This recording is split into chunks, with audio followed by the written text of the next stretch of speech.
Good afternoon and hello, everyone. My name is Rich Longo, your host, as always, of Flycast Partners, and welcome to another Flycast Partners webcast. I would like to thank you for joining us on the topic of level management, service level management, properly setting up and utilizing. Presented none other than Flycast Partners' very own Kyle Hamilton. Now, Kyle is a senior SE here at Flycast Partners. He's been with us for a very long time. And has been in the IT space for well over 30 years. I know he's cringing when I say that.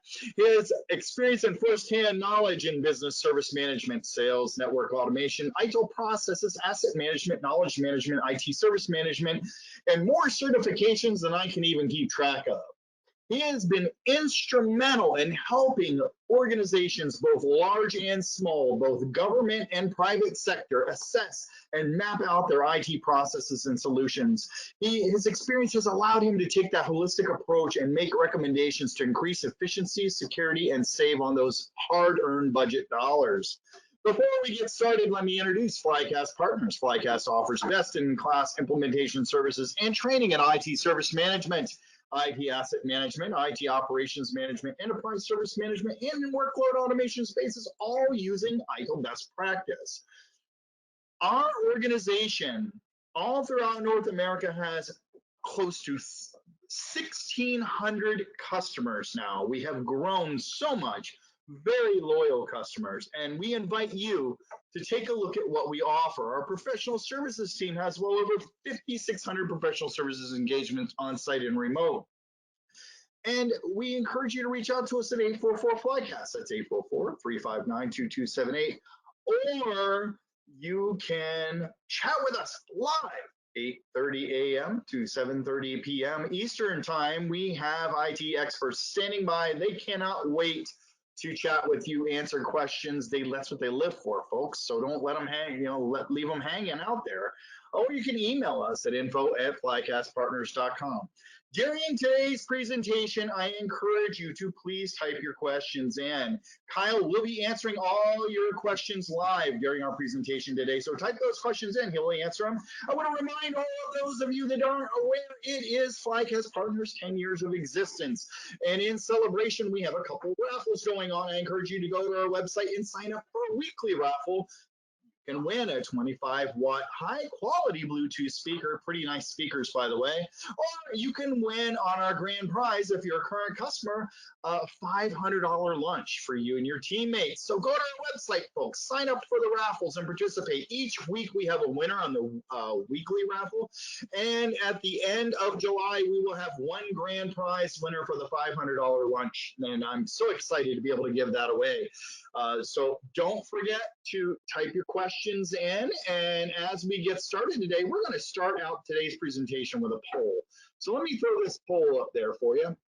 We're going to ask the question, do you currently use service level agreements? And go ahead and take some time and answer that for us. We'll give you a minute or so. Wow, so far we've got quite a few of you that are I guess about 60% so far saying yes. Give it a couple more seconds here. Oh, it's evening out a little bit. So do you use service level agreements? Pretty important thing. Got about 60% of you have voted. Here we go. We can get the rest of you guys to vote. Let's see how folks that are out, your peers out there, how they are conducting business or how they're doing things with their IT day to day. Oh, 75% are saying yes so far. We've got 70% of you voting. Let's give it another couple seconds here and see if we can't get some more votes in. Do you currently use service level agreements in your organization? We're still sitting at 70%. All right, we'll give it about 5 more seconds. Get those votes in, folks. Get those votes in for us. All right, and it looks like that is the end of our poll. So I'm going to share with you the results today. You should see on your screen, we have 72% of you said, yes, you do in fact have service level agreements. So with that, I'm going to go ahead and hand this over to Kyle and let him go down that road about service level agreements. Okay, perfect. Well, I want to, first of all, welcome everybody to today's webinar. As Richard mentioned, my name is Kyle Hamilton. I'm a sales engineer with Flycast Partners. Here to talk today a little bit about setting up service level agreements properly, and how you want to go about architecting and the best way to utilize these, as well as some gotchas and tricks and traps. So I'm going to start off first talking a little bit about the architecture, setting up service level agreements properly, or using service level management properly. Keeping in mind, I'm going to show just a couple of screens today, just to illustrate, some of the reporting and some of the metrics around service level management that you may be looking for, or the reason behind using them in the first place. However, keep in mind that the principles that I'm going to talk about today can be applied regardless of the platform you're on, the vendor you're tied to, or the product you're using. So hopefully there'll be something for everybody to take away, regardless of what tool you might be looking at or utilizing today. So in talking about properly setting up service level agreements, the first thing to think about is your end goal, obviously, and that's reflected in, I want to talk a little bit about things like the dashboard here that you see up in front of you. Is the ability to report on, are you meeting those commitments to your customers, to your users that you've promised? Are you resolving those issues in the time frame that you've designated or agreed to? So that being the ultimate goal, you want to make sure that you've set up those targets and you've set those goals appropriately. And that's one of the first things that I've found over and over throughout my years, is that there is a tendency to overpromise and underdeliver, as opposed to the opposite.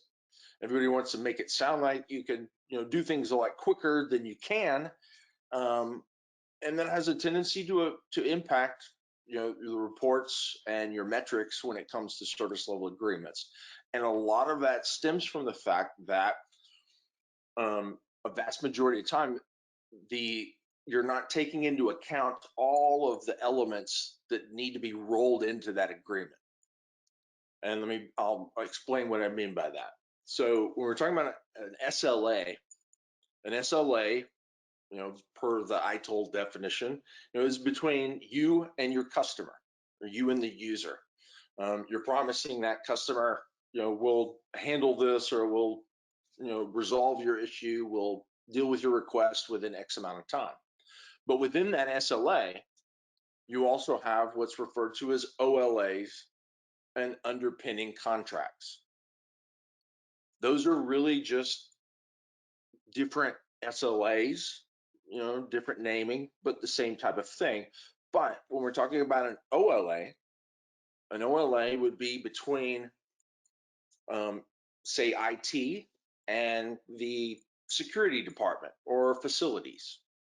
So and I'll use the common example of an onboarding, employee onboarding process, something that involves, a lot of departments. You got security for, key cards and, building access. You've got IT, of course, for setting up accounts and provisioning operating systems and applications and things of that nature. You've got HR that's got to get, employee IDs and things of that nature.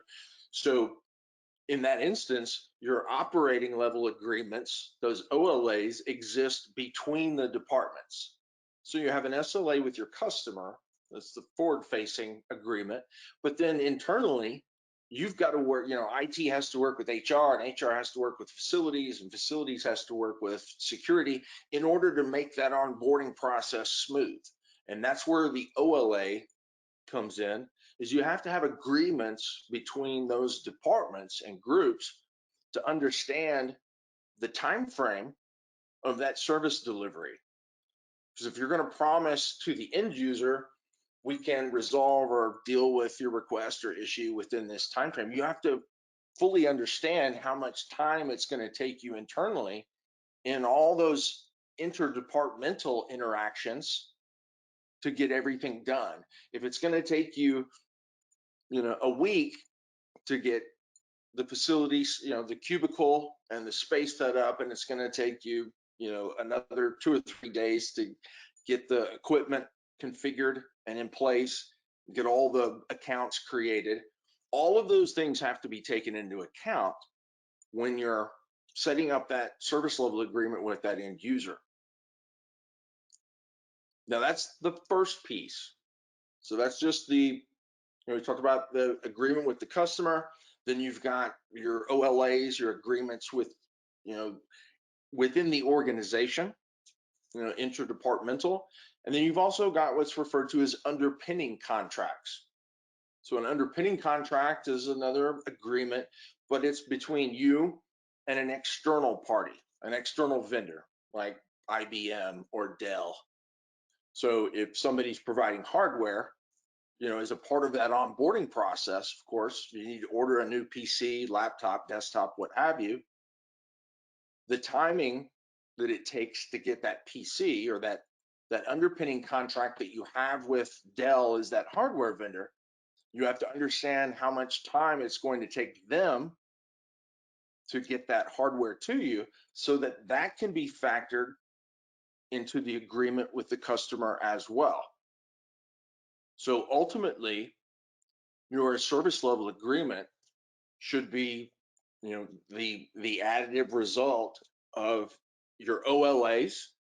So whatever time it takes for facilities to do their work, and whatever time it takes IT to get their stuff done, and whatever time it takes HR to get their piece done, as well as how much time it's going to take Dell, or how much time it's going to take IBM or Cisco or whatever the case may be, so that when you define that SLA with your end user, with that customer, you've allocated all the time within it to accommodate for the vendor response, to accommodate for facilities to do their thing, and for HR and security, et cetera, to do theirs. And that's the first key, is making sure that you have accommodated within the SLA all the time frame, all the times that it's going to take for each of those groups to perform their requisite actions. In many cases, I've found where, I've seen service level agreements built where, if we stick with the onboarding example, the SLA shows that they're going to onboard an employee within 2 weeks. But then when you look at, say, I'm not picking on Dell, but just a common example.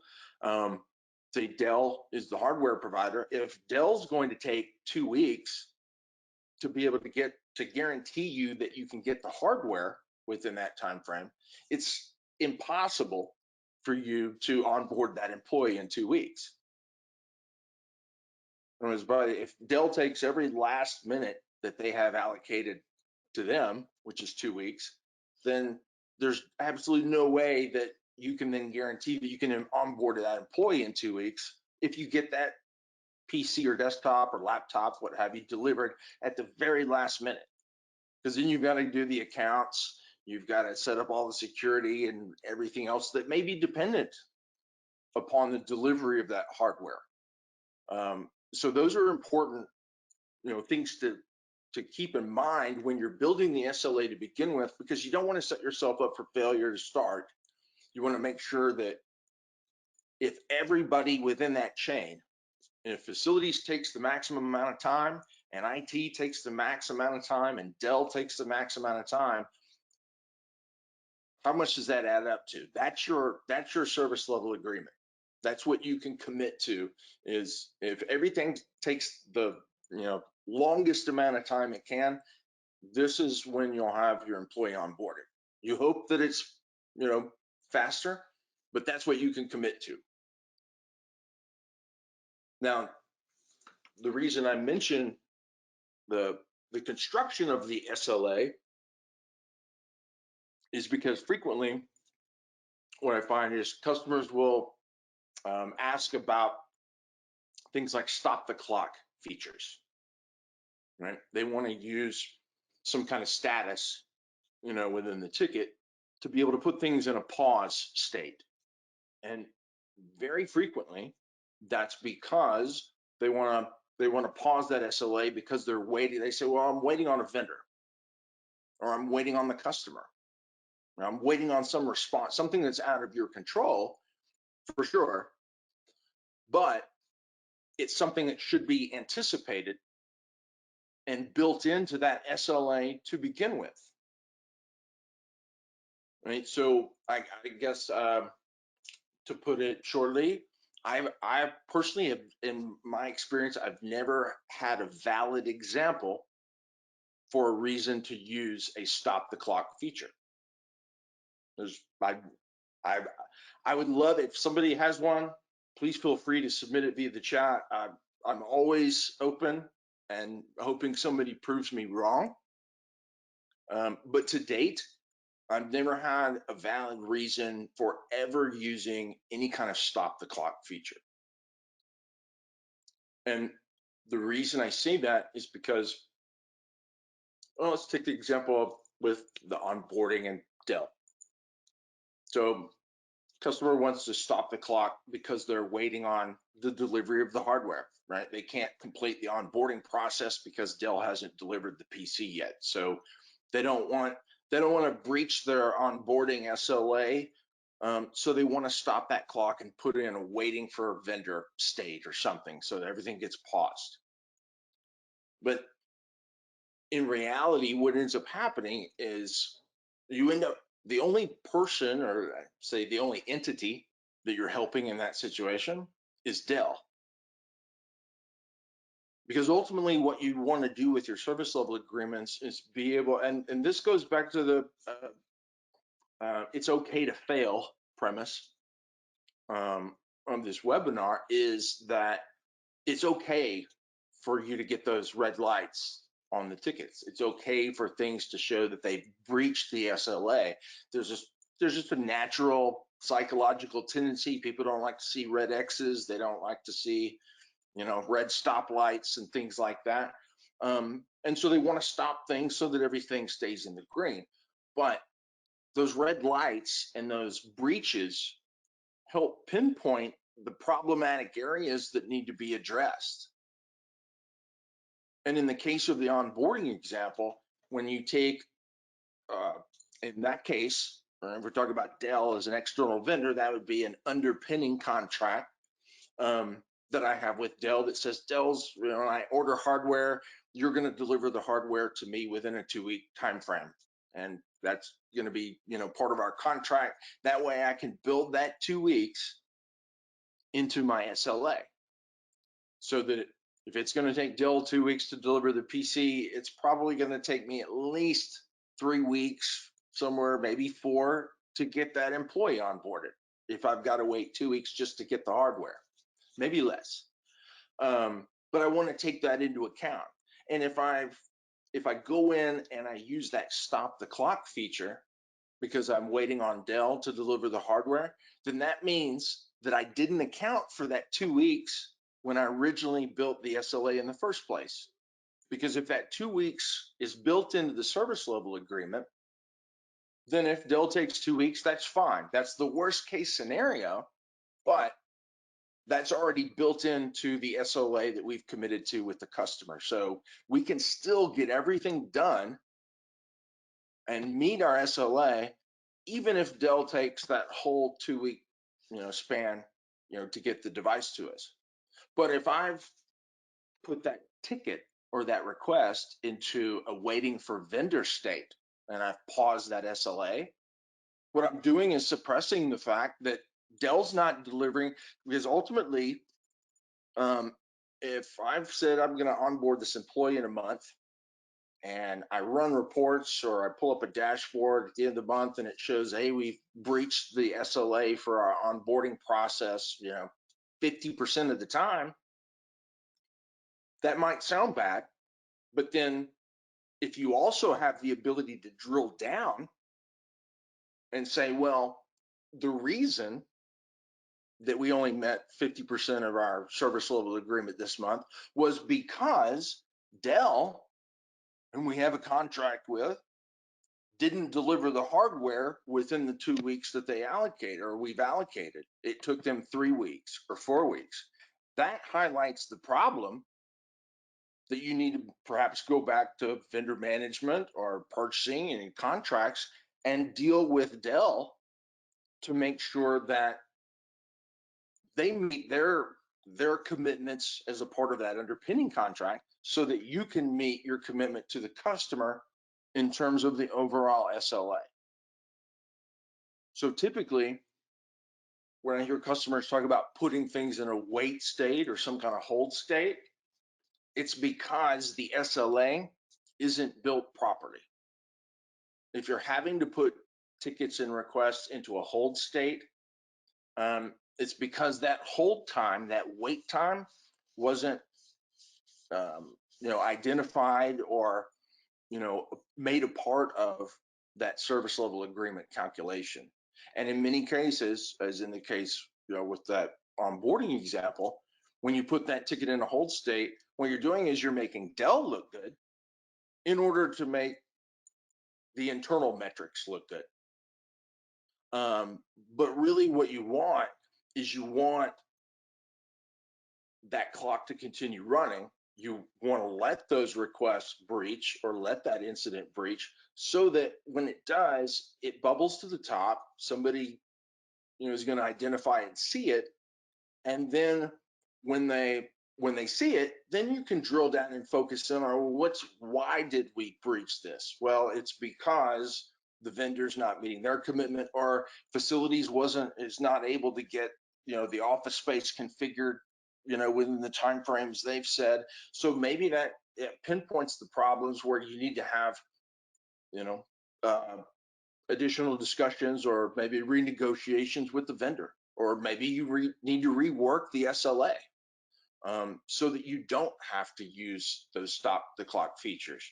Because in almost all cases, when you're stopping that clock, you are burying the information that ultimately you really want. And that's to be able to pinpoint why you're not able to meet that SLA, whether that's because of an OLA with HR or some interdepartmental agreement, or whether that's because it's an external vendor and an underpinning contract. But in almost all cases, when I've seen that stop the clock feature referred to or utilized, it's typically all in an effort just to make sure that the dashboard's all in the green and everything's 100% met and nothing's been breached. But in more cases than not, the people that get helped out are outside of the ones that are actually delivering the report and worried about the metrics. It makes them look good, yes, but you're also helping that vendor, and you're also helping those other departments that might not be meeting their commitments. And those are the things that you want to try and not expose, but you want to make sure that those get filtered up so that you can maybe do need to renegotiate. Maybe there's some efficiencies that they need to get so that they can meet their agreements with you. But ultimately, you want those things. If you don't use the agreement in the right way, it doesn't allow that information to bubble up to a dashboard or to a report because it's being suppressed with that stop the clock. And so every time, it more or less makes the reports kind of,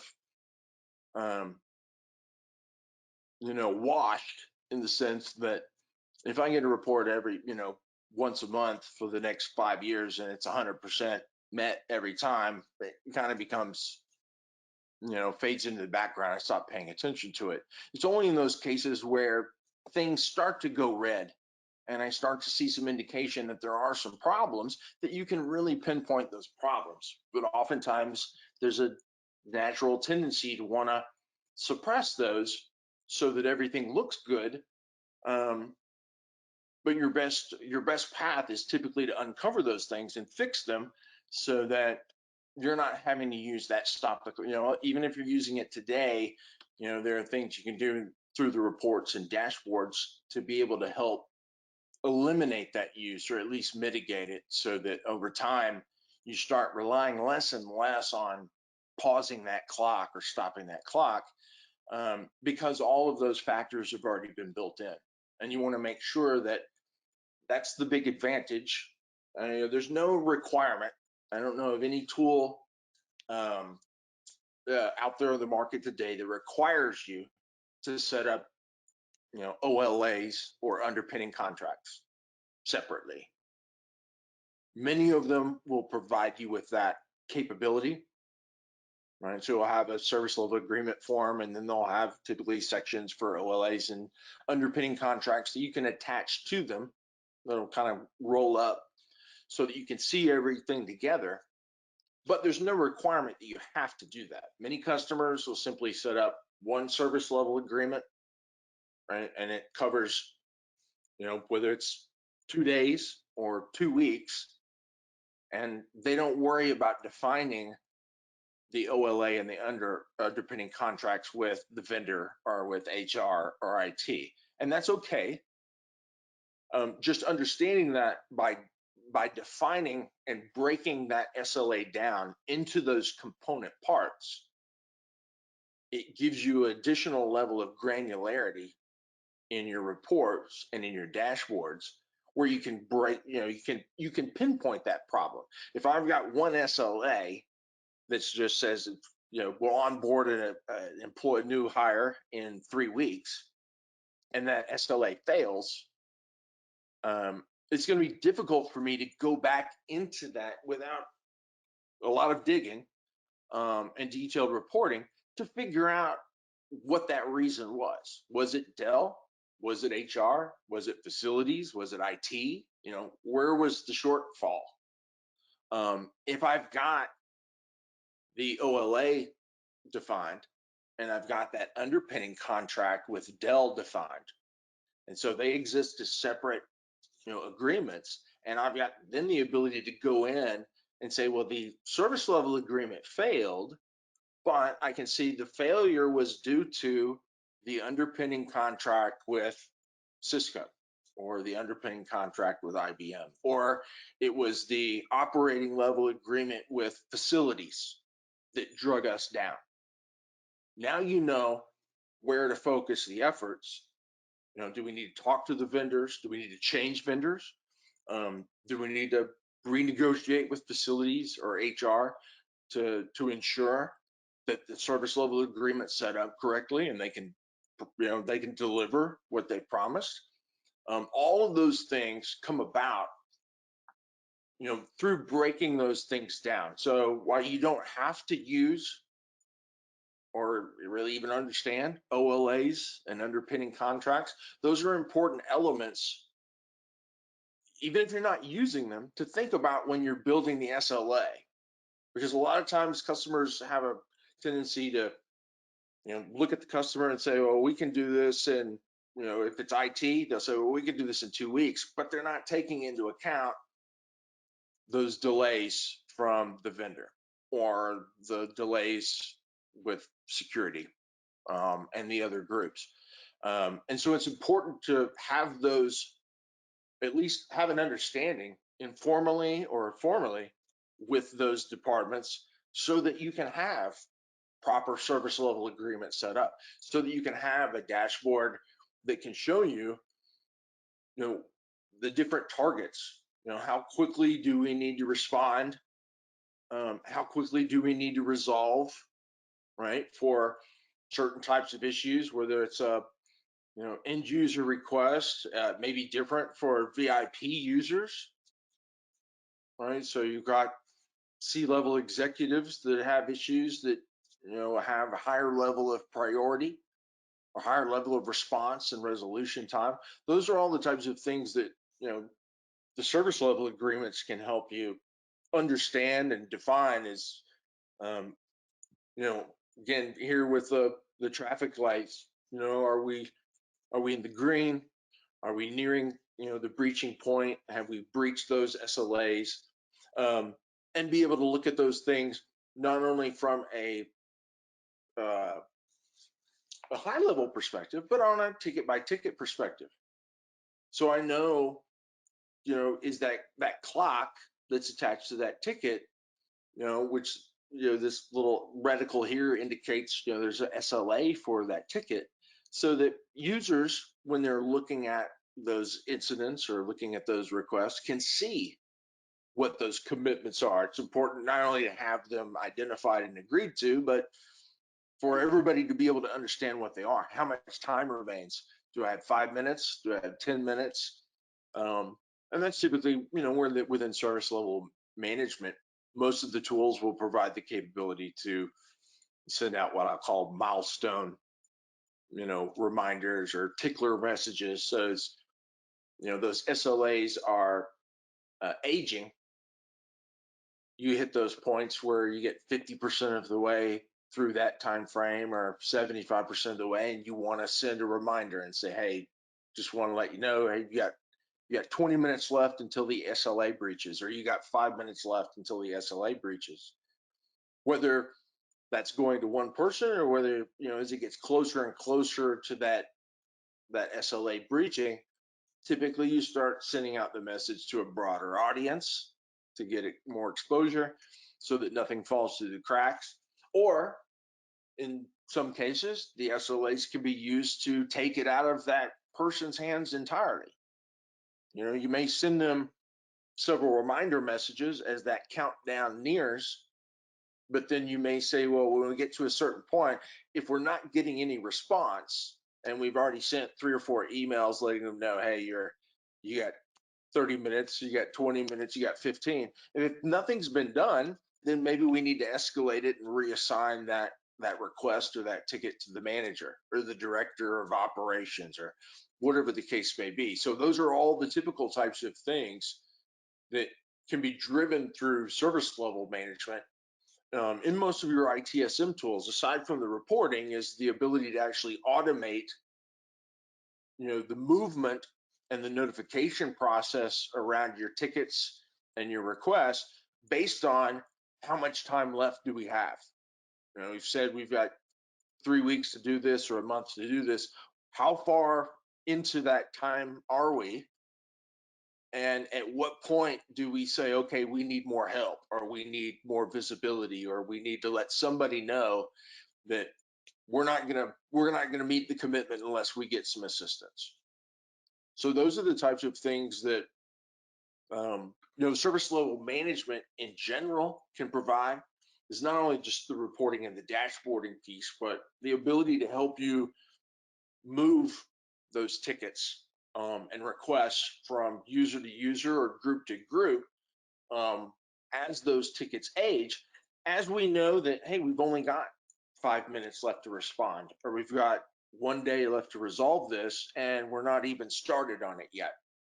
So that way in advance, you've got problems to deal with before you get to the breaching point, and before you have to start using things like stop the clock and things like that. So as a secondary, poll, just real quickly, Rich, if you'd throw that up, I guess we want to ask everybody, how many, we got the results of how many of you are using service level agreements. How many of you out there today use a stop the clock type feature? All right, the poll is up. Do you stop the clock? Yes or no? Let's go ahead and vote. Right now, we've gotten 60% say no. Oh, let's see.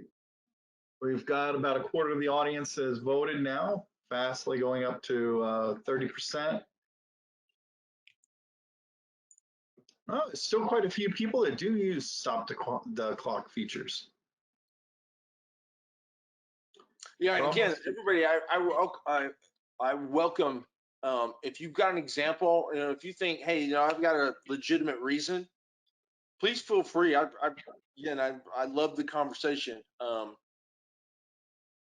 It's just with most of the examples I've heard, it all comes back to that time that you're stopping isn't built into your SLA.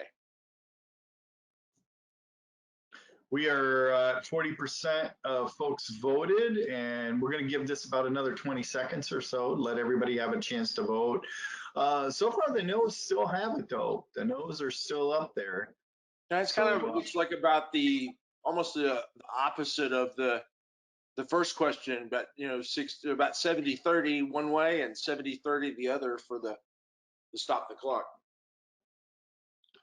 See, we're almost at 50%. We're going to give it another 10 seconds. Votes are still coming in. Oh, wow, the numbers are going back in the other direction now. We're 40% yes. Yeah, a little bit more even. A little bit more even now. Definitely, as people are voting, it's definitely changing. I'm very curious to see where this is going to end. All right, guys, we're going to end here in a second. Sure. And while we're waiting on that,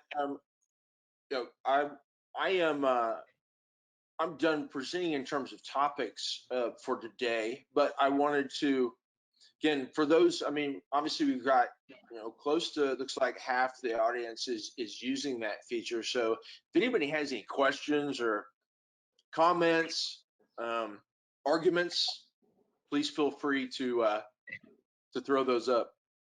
And there are the final results from our poll. 42% yes, 58% no is where we're at. And that's a good portion of the audience voted. Now, it looks like we may have a question here. Let's pull up our questions. But what are the practical benefits of stop the clock? And this comes from Marcus. The practical benefits? Well, I guess using that same example, the only benefit, again, in most cases that I found, is to the vendor or to the customer or whomever you're waiting on.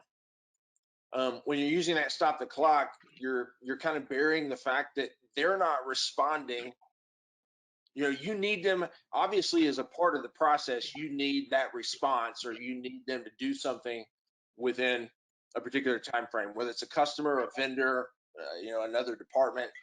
And typically that stop the clock feature means that they're not meeting their agreement. And because they're not, we don't want it to show up on IT's dashboard as a SLA failure. And so you stop the clock to make sure that all the lights are green. But again, it kind of goes back to, if you really want to uncover the problem, the cause for the failure, you have to let it fail. And that goes back to, it's okay to fail, is, the concept that it's okay for things to be red as long as there's a reason and you can identify it, and then you can address it and go after it to make sure that you correct it. Because otherwise, that's kind of a self-fulfilling prophecy. The more you use the stop the clock, the better off everybody looks. There's no reason to renegotiate the SLAs. There's no reason to recalculate the SLAs. Everything's good. It's all in the green. Every report, every dashboard shows every metric's being met. We're all good. But in reality, it's not. It's just being suppressed. All right, folks, if you have questions, more questions, we do have a couple minutes that Kyle can still answer some questions. While we're waiting for more questions to come in, I want to reiterate our 10-year anniversary, by the way. And I mentioned in the beginning, last week, our winner was Debbie from Nations Lending Corporation. I got a speaker going out to her. Along with in the box, you're not only just getting a speaker, I'm throwing some other goodies in there for you too. But definitely go to our website and sign up for our weekly raffle and then our grand prize raffle. We've had folks from all over North America win so far. Each week, we get a chance to draw a new name, so it's exciting. And for the grand prize raffle, that will be held at the end of the month, and it'll give you $500 to spend on you and your teammates for lunch. So definitely want you to do that. And if you have any questions, put them in there. If you don't want to ask your questions to Kyle now, well, that's fine too. You can go ahead and and chat with us on our website. We have folks standing by on our website, 8:30 a.m. to 7:30 p.m. Eastern time. They're happy to chat with you about just about any topic you can think of. It doesn't even have to be IT related. You can talk about training, you can talk about support. We are a support provider for multiple tools in North America, North American based support. I want to emphasize that. The majority of our folks being here in Florida, actually, that are providing the support. And we do provide remote administration services. We provide, a lot of those folks are in Colorado, and we have a plethora of different professional services we can offer your organization. So keep that in mind. You can email us at info@Flycast Partners or call us at 844-FLYCAST. That's 844-359-2278. Kyle, doesn't look like anybody else has got any more questions about the topic.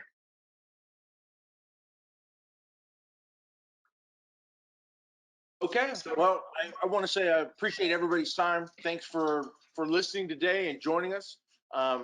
We'd love to see you back in the future, and I wish everybody have a great day.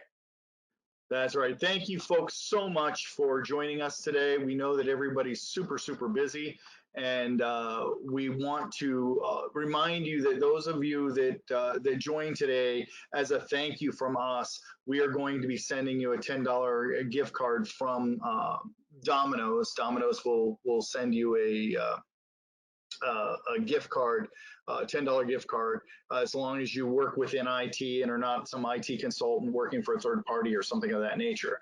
With that being said, I'm going to go ahead and then wrap up today's presentation, and everyone stay safe.